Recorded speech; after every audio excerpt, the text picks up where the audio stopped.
si lo que le falta a esa profesionalización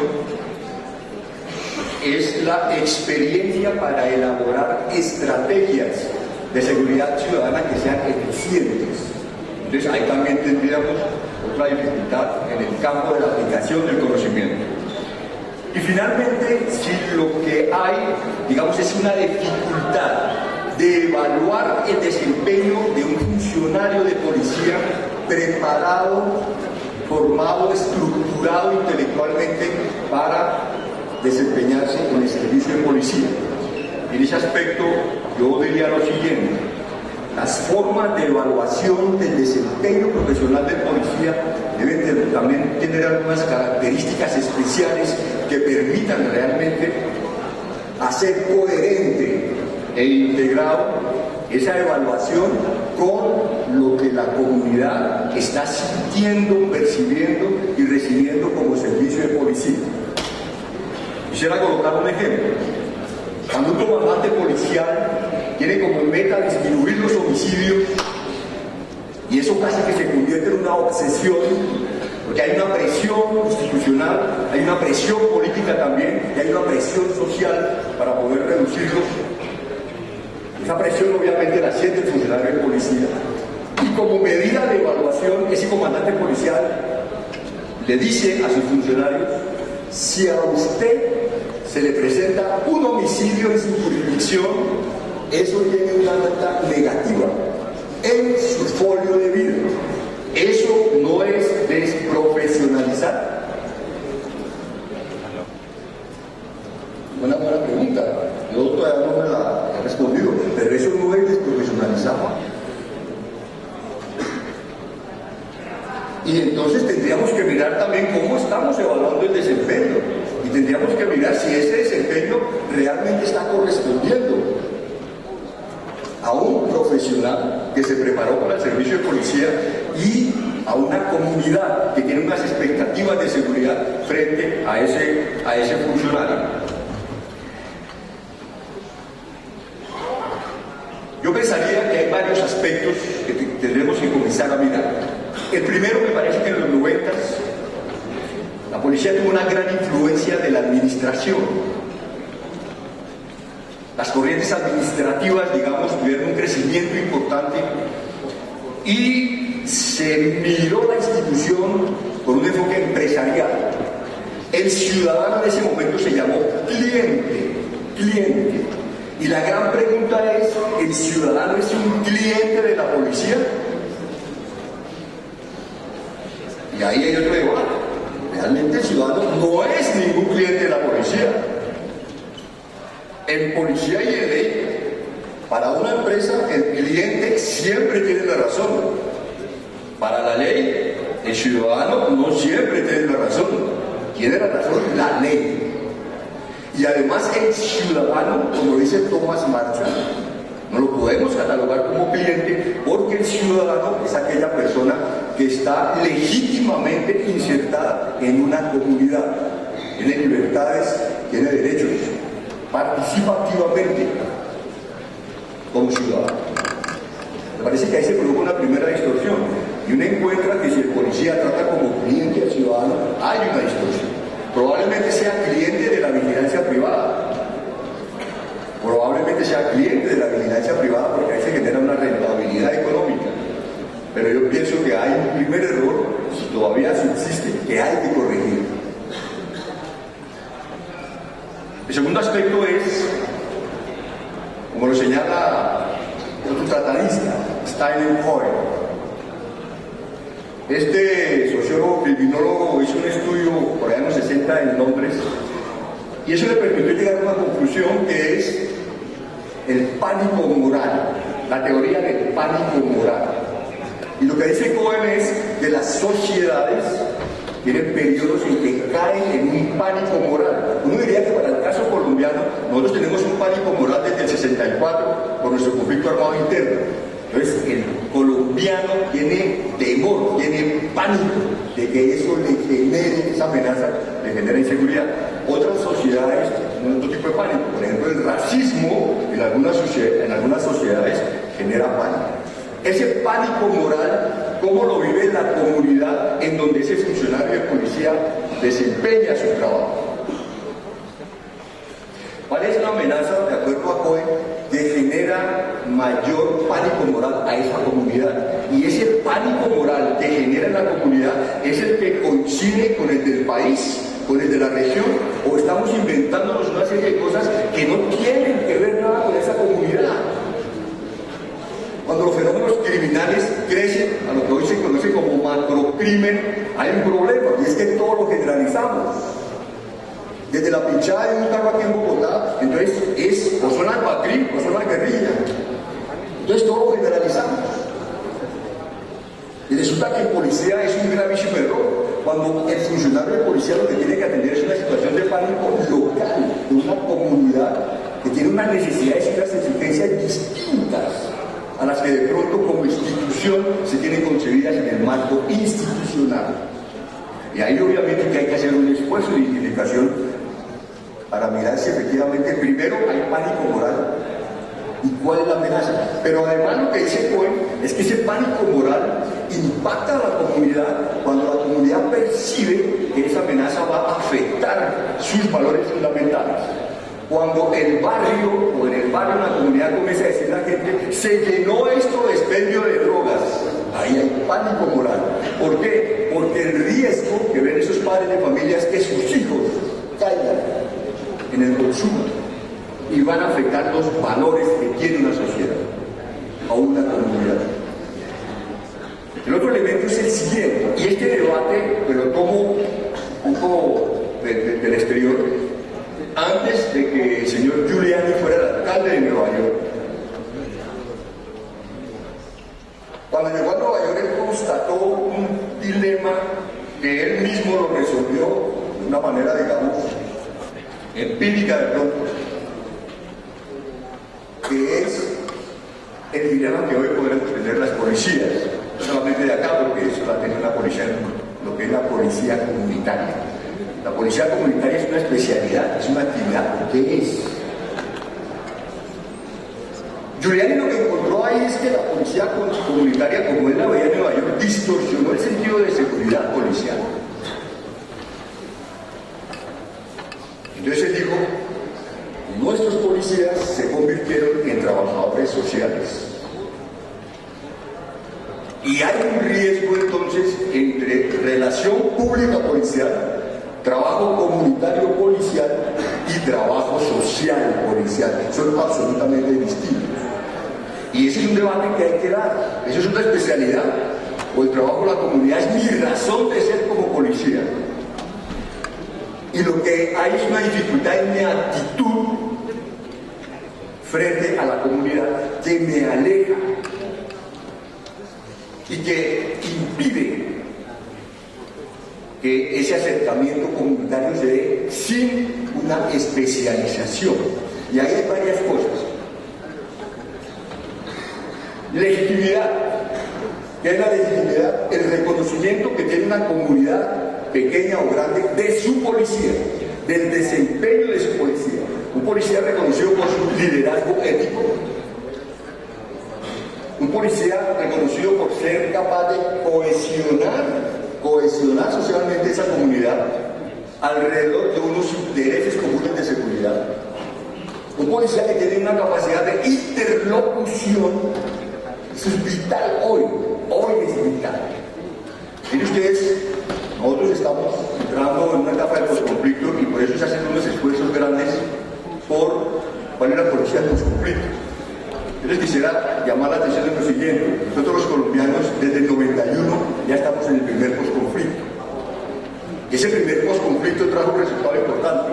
El alcalde de Bogotá, Gustavo Petro, es un resultado del posconflicto. Él es un desmovilizado, desarmado y reintegrado en términos de la integración de la región. Eso tiene un gran valor.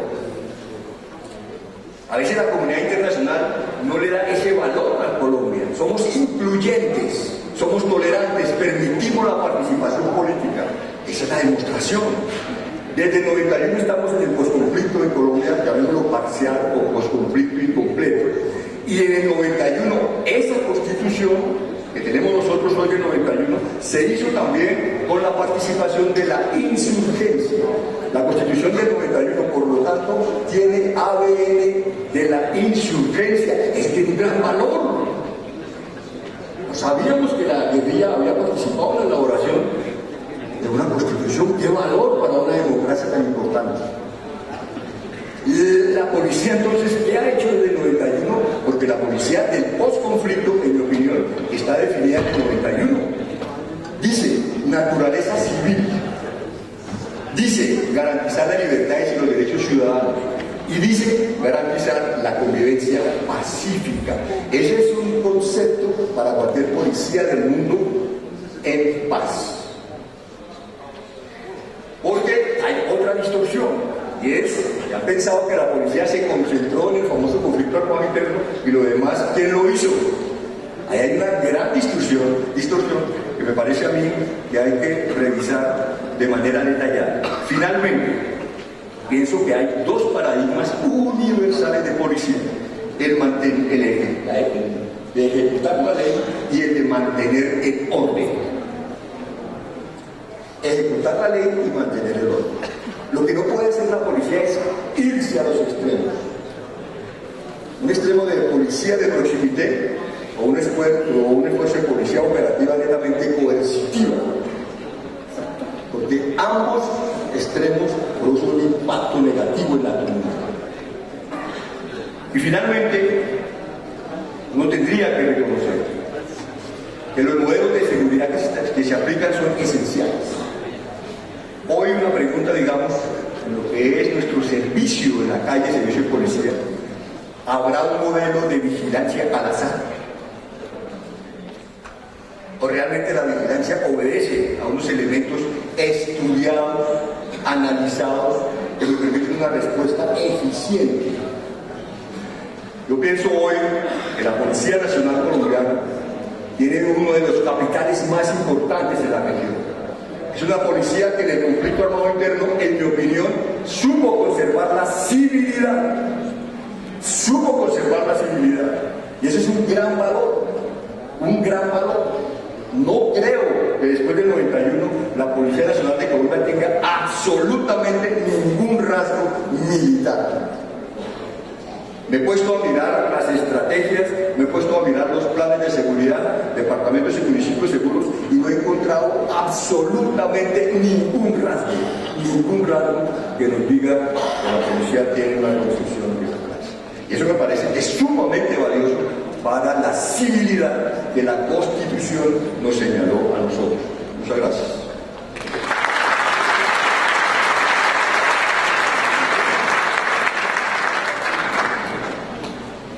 Muchas gracias, general. Vamos a dar paso a la última exposición, al señor Paolo Pagliari. Nos va a hablar de un desarrollo de un modelo teórico para representar la complejidad de la seguridad humana. Así que, bienvenido.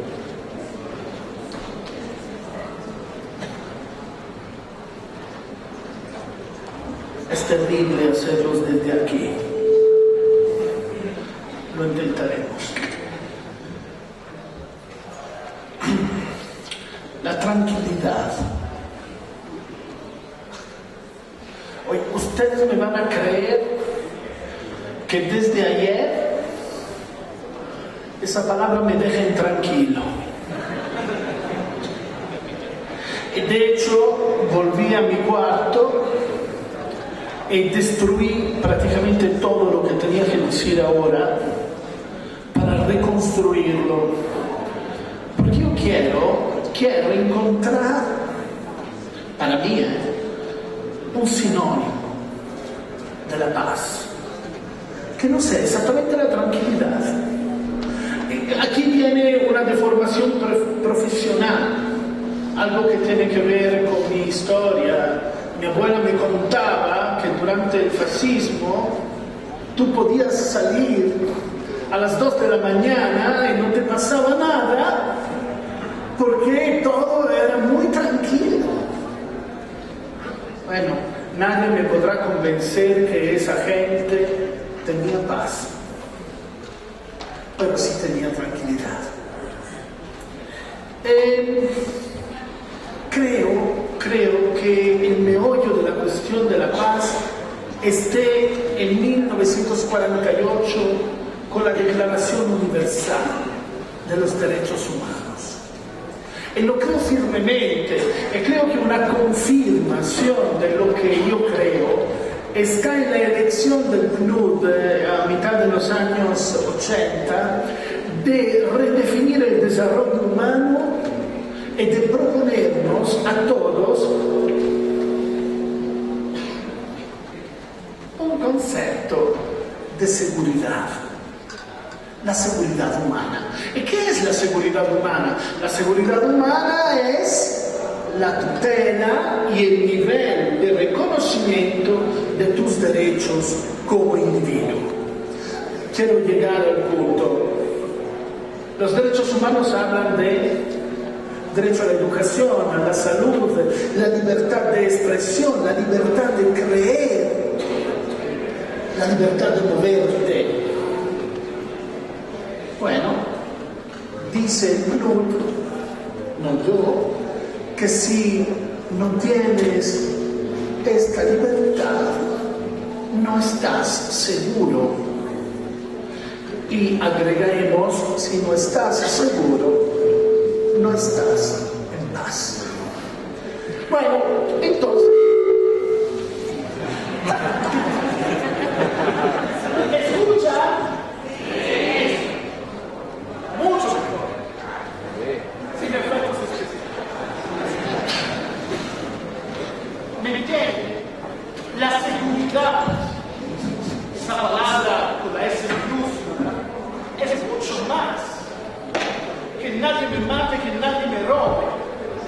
O si prefiere, es justamente eso. Porque la Declaración de los Derechos Humanos dice que tengo derecho a la vida y que tengo derecho a la propiedad. Entonces, en la medida que un código interno a un país defiende mis derechos humanos, defiende mi seguridad. Entonces, si lo entiendo, ¿cuál es la función del policía? Defender mi seguridad. Defender mi seguridad. Entonces yo regresé a mi cuarto y dije, yo quiero ver esta seguridad. Y saben, como buen académico, que tenemos varios defectos innumerables, me puse a construir un modelo teórico.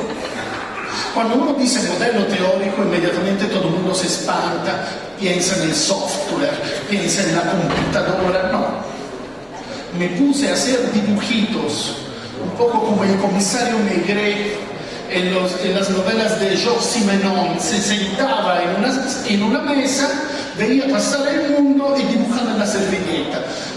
Lo hice igual. Y dibujé una pirámide, porque la pirámide te da un sentido de solidez y sobre todo te ofrece, mírenme cómo se razona, es una manera de razonar, te ofrece 5 vértices que tienes que nombrar. Entonces yo lo tuve claro, el vértice de arriba, la cumbre, se imagina la pirámide, se llama paz. Entonces yo tengo que nombrar los vértices de la base, ¿no? La pirámide tiene una base cuadrada, que significa que yo me estoy preguntando a mí mismo, ¿en qué se basa la paz? ¿Cómo se sostiene? Claro, está que aquí cada quien puede poner lo que quiere, y esto es el meollo del juego, es su jugo. Ustedes pueden poner lo que quieren, pueden poner Nutella, pizza, guitarra, lo que quieren, solo que después tendrán de explicarse a sí mismos cómo la Nutella y la pizza sostienen la paz. Y yo puse la responsabilidad, la memoria, la justicia y miren bien, la compasión. La compasión. Me hubiera gustado tanto poner el amor, pero mis colegas académicos son alérgicos a la palabra amor, cuando yo digo amor me brincan todos encima y me dicen, ¿hablas de cosas académicas o no? Entonces la llamaré compasión. Miren que la compasión es algo importante, es sentir lo que siente el otro y sentirlo junto con él. No es ponerse en los zapatos del otro, eso a veces no se puede, es sentir. Y miren bien, voy a aclararlo todavía más, sentir lo que siente el otro hasta cuando el otro me cae mal. ¿Saben cuál es el episodio más alto de compasión de la historia?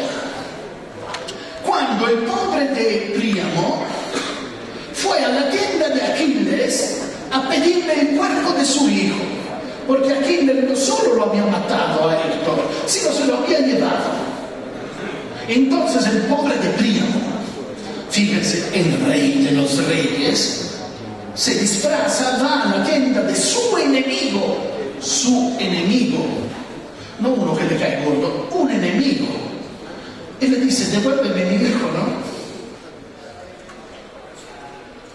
Y Aquiles llora, y llora junto a ese padre. Esa se llama compasión. Como ven, el ejemplo más alto de la compasión es sentir que lo que siente el otro, que es mi enemigo, no mi amigo, es verdaderamente el otro. Esa compasión debe de estar ahí, así como debe estar la justicia. Y la justicia ya la nombramos, salud, educación, trabajo. Y miren que sí tiene que ver con ustedes, porque yo que vengo de un país como Italia y después me fui a vivir a otro país como México y tengo 20 años en México, les puedo decir, porque ustedes lo saben, que el crimen organizado viola los derechos fundamentales de las personas humanas y los viola en cada uno de los sectores previstos por la Declaración Universal: la educación, la salud, ¿verdad? Entonces, cuando yo hablo de justicia con la J mayúscula. Y después está la memoria, que es la memoria mía, inviolable, pero es también la memoria del otro, que jamás coincide con la mía. Ambos recordamos algo diferente y nadie de nosotros miente. ¿Cómo es posible? ¿Cómo es posible? Akira Kurosawa diría Rashomon, una película de 1951, se la aconsejo. La mujer contaba, la mujer fue violada y todos los testigos contaban la misma historia, pero todo el mundo contaba una historia diferente y nadie mentía. Esa es la memoria, el reconocimiento de esa memoria. Y por último, la responsabilidad. Ya lo veíamos ayer en mi relatoría, lo subrayo. Me refiero a la responsabilidad institucional, que es indudable, pero yo sobre todo me refiero a la responsabilidad de cada uno y cada una de ustedes, como personas.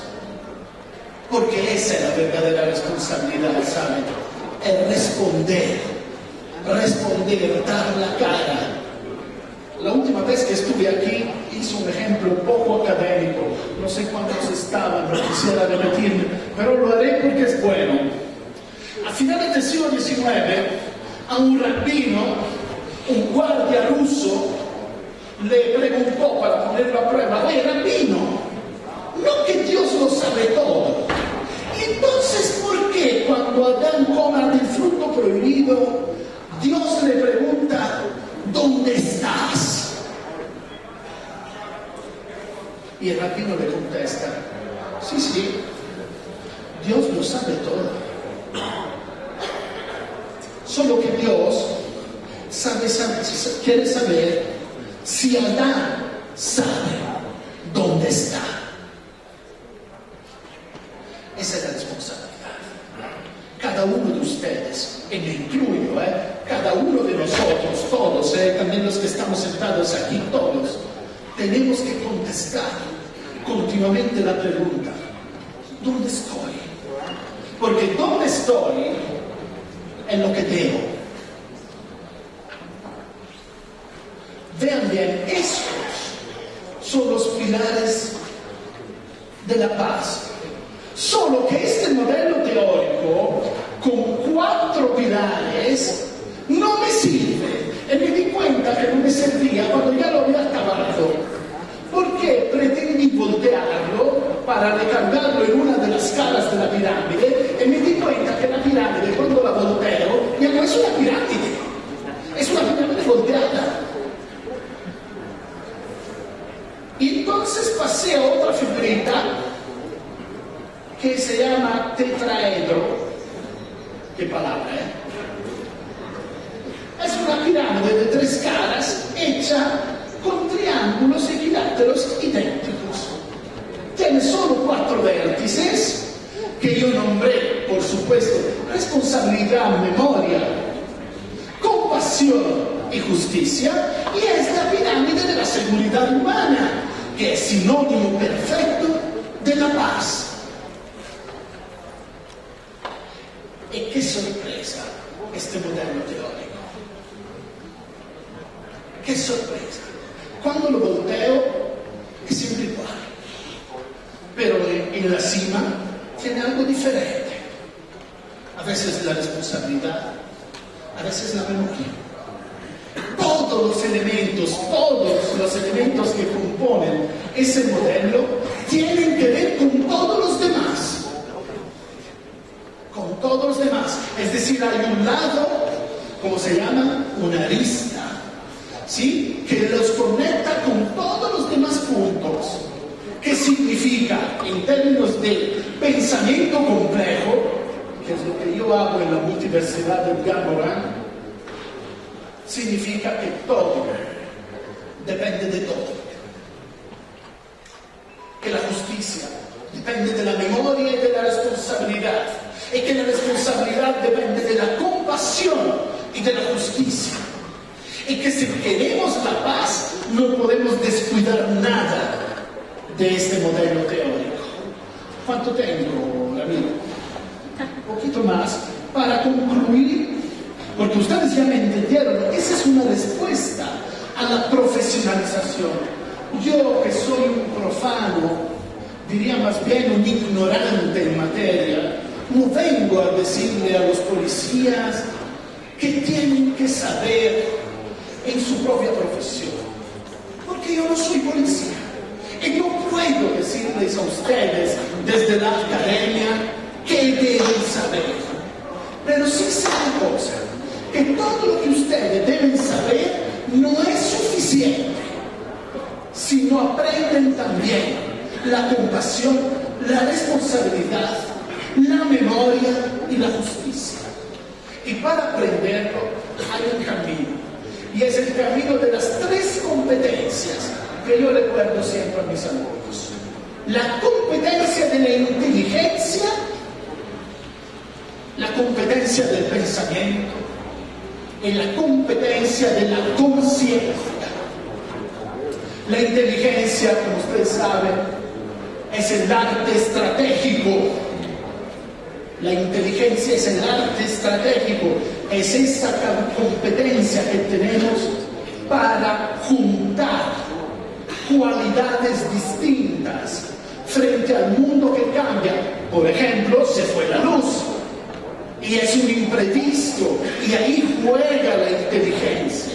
Pero no es suficiente. Hay un arte dialógico que nosotros llamamos pensamiento. Es el pensamiento complejo.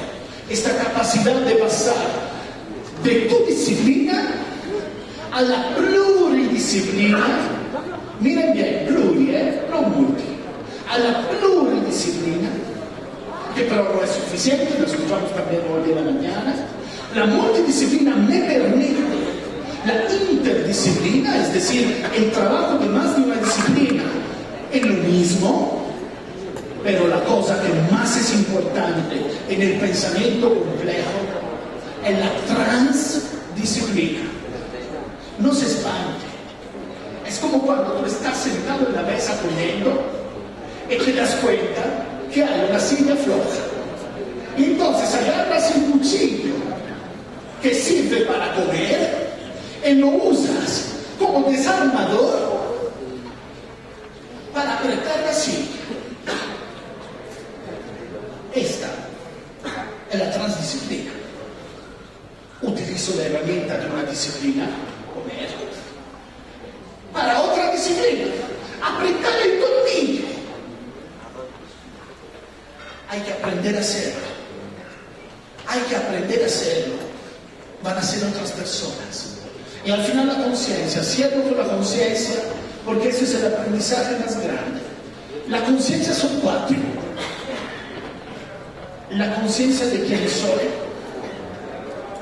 la conciencia de lo que pienso, la conciencia de lo que sé. Y vamos, para complicar un poco, la conciencia de la conciencia. Muchísimas gracias.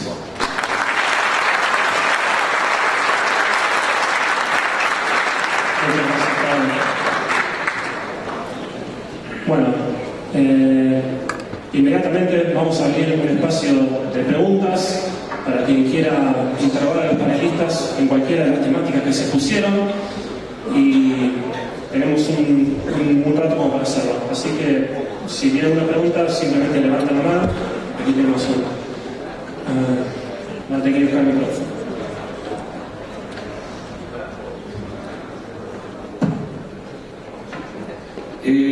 Esta pregunta la hago a General. ¿Sí? General, hablando de la profesionalización de la policía, vemos el caso de un médico.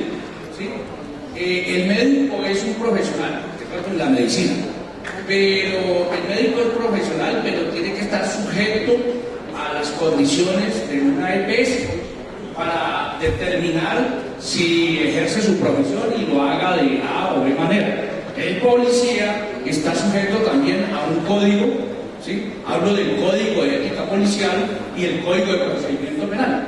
¿De acuerdo? Entonces tengo entendido que me dejó duda cuando hizo la exposición si el policía, no la policía como institución, sino el policía como el miembro de la institución, es profesional cuando tiene que hacer su profesión sujeto a un código o a una ley o a una norma, ¿sí? Si vemos el policía como funcionario público, como un representante del Estado, es cuestionado o puede delinquir, a diferencia de yo como ciudadano, ¿sí? Por el hacer o el no hacer. Eso lo dice el Código de Procedimiento, ¿de acuerdo? Entonces me dejó la inquietud si en este momento la policía, ¿cómo está? Es profesional. Entonces se está hablando de la profesionalización, ¿de acuerdo? No, muchas gracias. Yo planteé la inquietud porque el tema es profesionalización del servicio de policía. Es decir, profesionalización de la práctica. Es decir, el médico se gradúa y ahora tiene que demostrar que es profesional. Pero el médico se gradúa, no sabe diagnosticar, no sabe evaluar síntomas, no sabe hacer cirugías. Es lo que entiendo que ese sería el servicio médico. Y me parece que es un debate interesante porque se considera que el oficial, yo decía que tanto el subteniente como el patrullero cuando ingresa a la escuela es un profesional, en mi opinión. Pero si hay dificultades para poner en práctica ese conocimiento, eso es lo que entiendo se está evaluando. ¿Y en dónde están las dificultades? En un déficit de conocimiento policial, en un déficit de análisis, interpretación y comprensión de la realidad de una comunidad, en un déficit de articulación de estrategias, es decir, ¿dónde está la falta de profesionalismo? Ese es el debate. Pienso que, en mi opinión, es lo que habría que revisarse.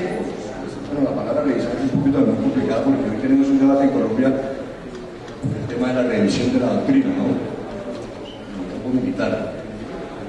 Yo diría que no es revisar, es constatar mi opinión es constatar si ese esfuerzo académico que hacen las escuelas, ese cúmulo de contenido programático, está supliendo la necesidad de desarrollo profesional de un funcionario policial.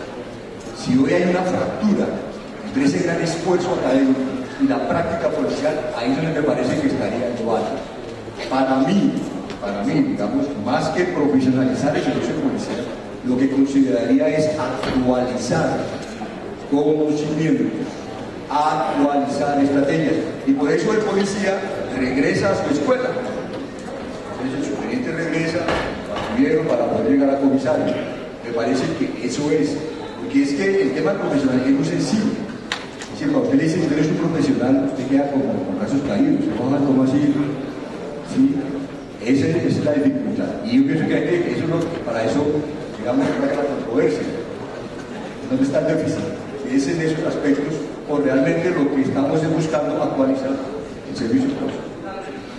Pero entonces, lo que he sido hace 30 años y y ahorita lo van a profesionalizar antes no. Siempre he sido profesional, por eso le digo que el concepto de profesionalización, yo no sé, el doctor Pablo me puede ayudar en el pensamiento complejo de sus tres competencias.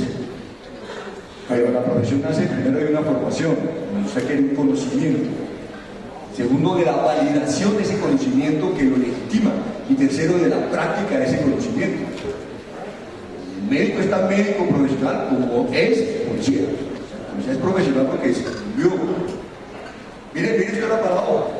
El seminario nuestro se llama Congreso de Ciencias Policiales. O de Ciencia de Policía. No, o sea, estamos llegando a una categoría, en eso tenemos que hacerle un reconocimiento a mi general Londoño, que en mi opinión, digamos, es el oficial más dedicado a hacer el aporte intelectual más riguroso que tiene la policía en esa materia. Por eso hay que hacer un reconocimiento a mi general Londoño, que nos ha ayudado a eso. Pero para hoy, con ese sentido, estamos en un escenario de ciencia de policía. Es una cosa, usted sabe lo que es la ciencia. Y entonces el debate es si esos científicos de policía son los profesionales. Mire usted que en el caso militar también sucede lo mismo. Hoy el esfuerzo militar es crear un concepto de ciencia militar, porque hay unos elementos, digamos, que están buscando para llevarnos a categoría. Sería, digamos, contradictorio y paradójico que los científicos de la ciencia policial no sean como profesionales.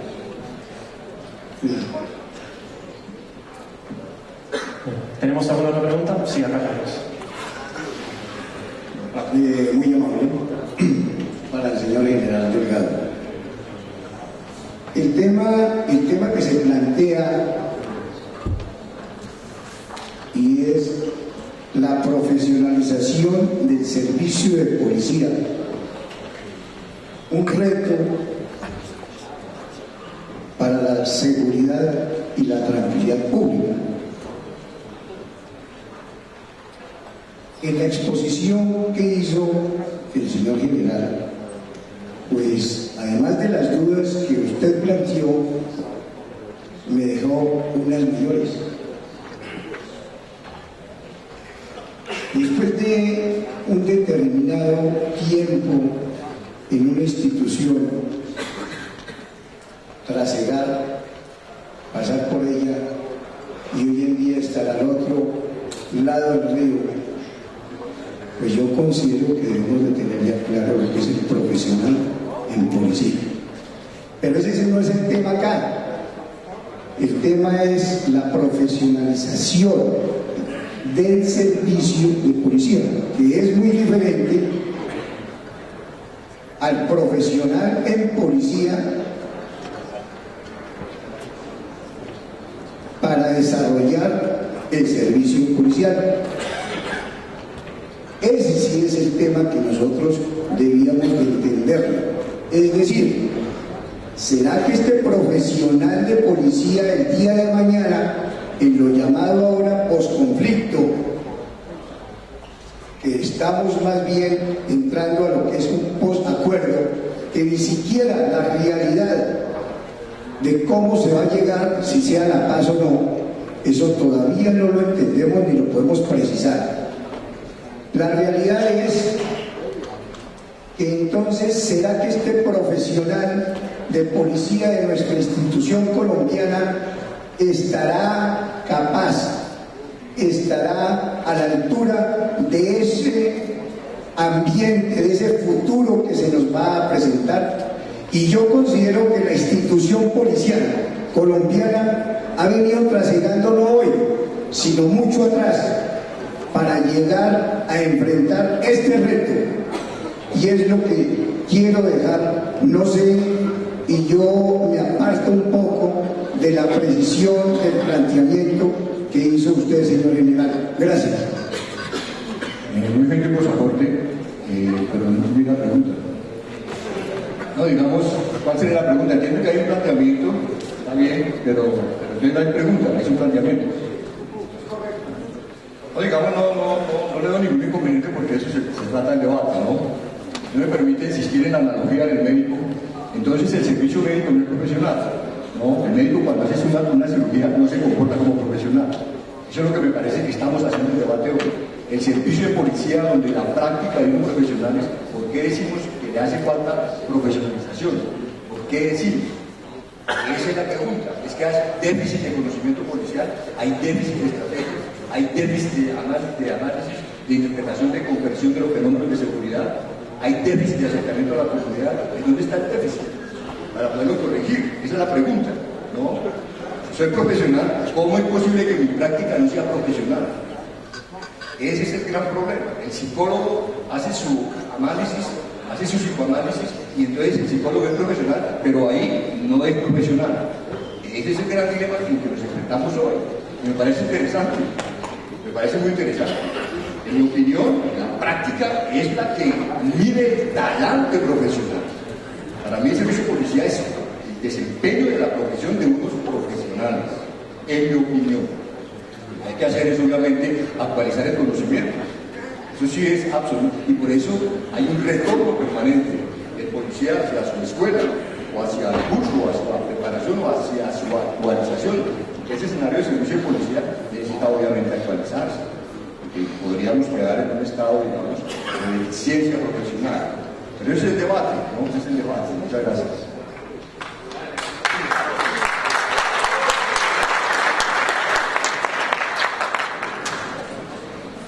Tenemos tiempo para 2 preguntas más.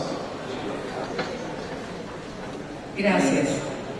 Para el profesor Paolo, ¿qué se requeriría para una comprensión integral de la comunidad? El contar con pluripotencialidades, eso de un lado, y por el otro esta transdisciplina, ¿qué diferencias o semejanzas tiene con el pensamiento sistémico?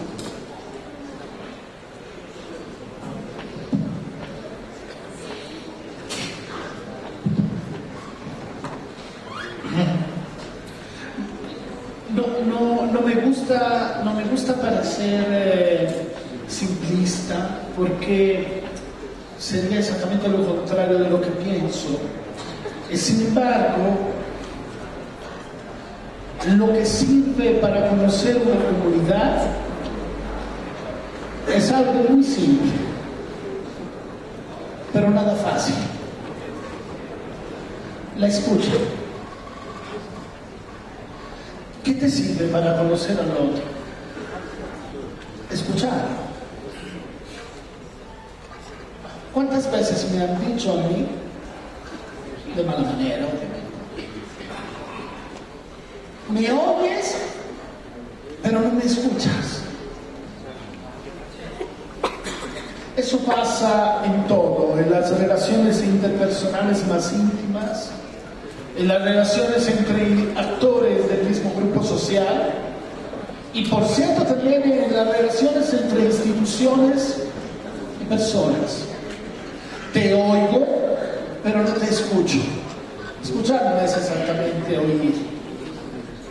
Nadie puede pensar que una institución esté sorda, pero muchas veces no escucha. Así como que nadie puede pensar que una institución esté ciega, pero muchas veces no mira. Sabes, tú puedes ver, pero si no miras, no ves lo que importa ver. Eso se necesita para empezar a conocer al otro, para empezar a conocer la comunidad. Es un camino, la escucha. Ahora, el pensamiento complejo respecto al pensamiento sistémico, diría yo, en pocas palabras, para no abrir una clase aburrida, que es menos vertical y, como diría Edward de Bono, más lateral. Es muy importante aprender todos a pensar de forma lateral.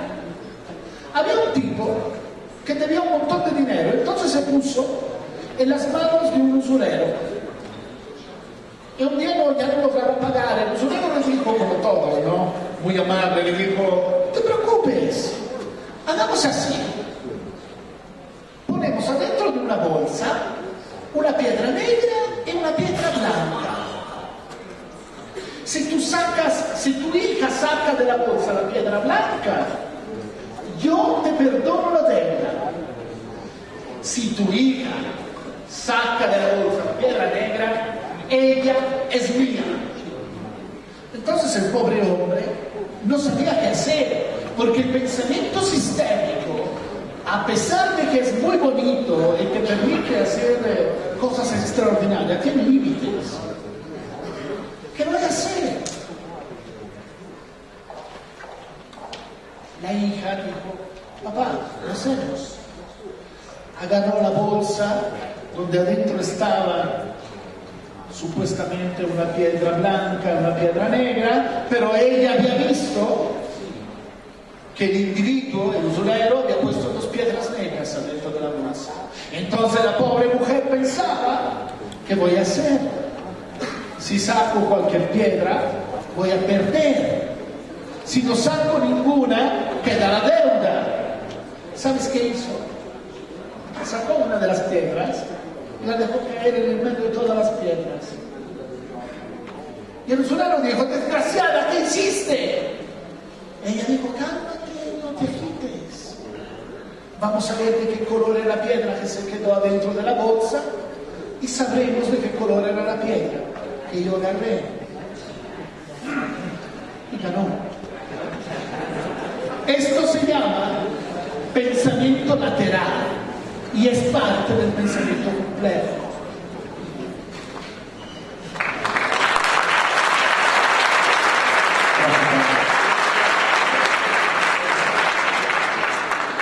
Bien, tenemos que pedir disculpas, sé que hay mucha gente que quiere preguntar, pero ocurre que estamos con UPS, con baterías, y nos quedan nada más que 10 minutos de energía, pero no podemos no dejarlo preguntar al general Londoño, así que tenemos la última pregunta y cerramos. Adelante, por favor. Bueno, la mía no es una pregunta sin explicación. La ley orgánica de la policía establece en uno de sus artículos que el oficial es profesional a partir de tal grado. ¿Cómo es eso? ¿Eso qué dice?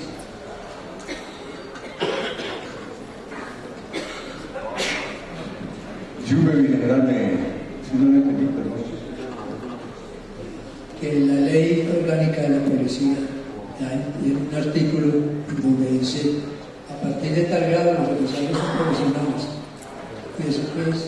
Yo pienso, mi general, que siguiendo al profesor Paulo en el pensamiento sistémico, lo que hay que hacer inmediatamente es reformar esa ley.